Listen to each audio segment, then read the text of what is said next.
اب یہ جو بینکنگ کا نظام ہے اس کے ساتھ جو چیز جڑی ہوئی ہے جو کہ ہم سب کے اوپر جبر کی ایک اور شکل لے کے آتی ہے وہ انفلیشن ہے، افراط زر. اب جب ایک انسان محنت کرتا ہے اپنی ان مقاصد کو پورا کرنے کے لیے یا ان وسائل کو یا ان اہداف کو پورا کرنے کے لیے جو زندگی میں سیٹ کی، گھر لینا ہے، گاڑی لینی ہے، بچوں کو پڑھانا ہے، تو جب آپ 5 سال 10 سال 20 سال بعد وہاں تک پہنچتے ہیں تو افراط زر آپ کے اس وسائل کو پہلے کھا چکی ہوتی ہے. تو نیٹ آپ زیرو کیا آپ مائنس میں ہوتے ہیں. یہ وہ ٹرک کی بتی ہے جس کے پیچھے ایک پلان کے تحت ساری بنی نوع انسان کو لگایا گیا. اور یہ صرف آپ ہی نہیں ہے، امریکہ میں بھی یہی ہوا. کیونکہ ان کے پاس وسائل تھے، وسائل کی وجہ سے گورنمنٹ ریگولیشن پہ ان کا اختیار تھا. یعنی حکومتیں بھی یہ بناتے ہیں، ان کے ریگولیشنز بھی یہ بناتے ہیں، ریگولیشنز اپنے مفاد کے لیے بناتے ہیں. باہر سے بڑے سوفسٹیکیٹڈ لگیں گے، پارلیمنٹ میں بہت بھرپور بحث ہوگی، سینٹ میں اپروو ہوگی، کمیٹیاں بنی ہوں گی، لیکن الٹیمیٹلی مفاد کس کا سرو ہو رہا ہوتا ہے.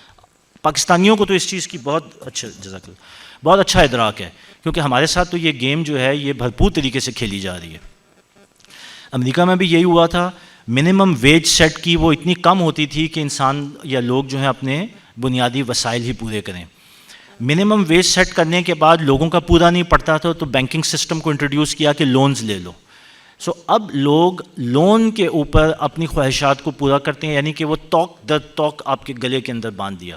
2 قسم کے توق گلے میں بن جاتے ہیں جو آج پوری بنی نوع انسان کے سر پہ ہیں. ایک ہے امپلائی، یعنی کہ آپ نوکر ہیں کسی ادارے کے، اور وہ نوکر یا وہ نوکری پوری نہیں ہوئی تھی کہ دوسری طرف جو کیپٹلزم کا توق ہے وہ آتا ہے آپ کا بینکر کا، کہ آپ کا گھر بھی لون پہ، سود پہ، آپ کی گاڑی بھی لون پہ، آپ کا پرسنل لون، آپ کا فریج. یہاں تو چلیں پھر بھی کچھ بہتری ہے، باہر تو fridge, mobile, microwave oven, مطلب ہر چیز ہی کریڈٹ کے اوپر ہے.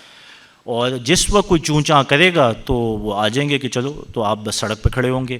اس لیے یہ وہ توق ہے جو اس غلامی جو کہ جبری غلامی تھی اس سے زیادہ بھیانک ہے، لیکن یہ محسوس نہیں ہوتا. یہ شیطان کی وہ چال ہے. ہی از ویری کلیور. تو اب صبح دوپہر شام 2 نوکریاں، میاں بھی، بیوی بھی، گھر کا انفراسٹرکچر، ہر چیز کمپرومائز ہو رہی ہے کیونکہ سب کا ایک ہی ہدف ہے، پیسہ کمانا ہے.